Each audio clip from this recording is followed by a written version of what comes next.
शेतकरी मित्रांनो, दुग्ध व्यवसायासाठी केंद्र सरकारकडून तब्बल 10 लाख रुपयापर्यंत अनुदान दिले जाते। होय, नाबार्डच्या माध्यमातून राबविण्यात येणाऱ्या या योजनेअंतर्गत जनावरे खरेदी, दूध प्रक्रिया उद्योग, कोल्ड स्टोरेज, दूध वाहतूक सुविधा आणि डेअरी पार्लर यासारख्या विविध प्रकल्पांसाठी आर्थिक मदत केली जाते। त्यामुळे जर तुम्ही दुग्ध व्यवसाय सुरू करण्याचा किंवा त्याचा विस्तार करण्याचा विचार करत असाल तर ही माहिती तुमच्यासाठी खूप महत्त्वाची आहे। महत्त्वाची बाब म्हणजे नाबार्ड थेट कर्ज देत नाही। यासाठी अर्जदारांना जवळच्या व्यावसायिक, ग्रामीण किंवा सहकारी बँकेकडे अर्ज करावा लागतो। कर्ज मंजूर झाल्यानंतर संबंधित बँक नाबार्डकडे अनुदानासाठी प्रस्ताव पाठवते।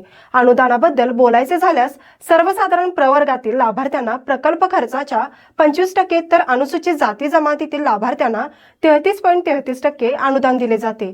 म्हणजेच 10 लाख रुपयांच्या प्रकल्पासाठी सुमारे 2.5 लाख ते 3,33,300 रुपयापर्यंत अनुदान मिळू शकते।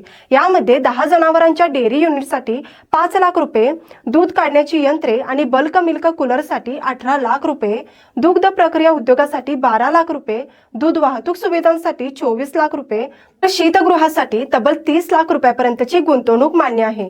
विशेष म्हणजे शीतगृह प्रकल्पासाठी सर्वसाधारण लाभार्थ्यांना 7,50,000 रुपये तर अनुसूचित जाती जमातीतील लाभार्थ्यांना तब्बल 10 लाख रुपयापर्यंत अनुदान मिळू शकते।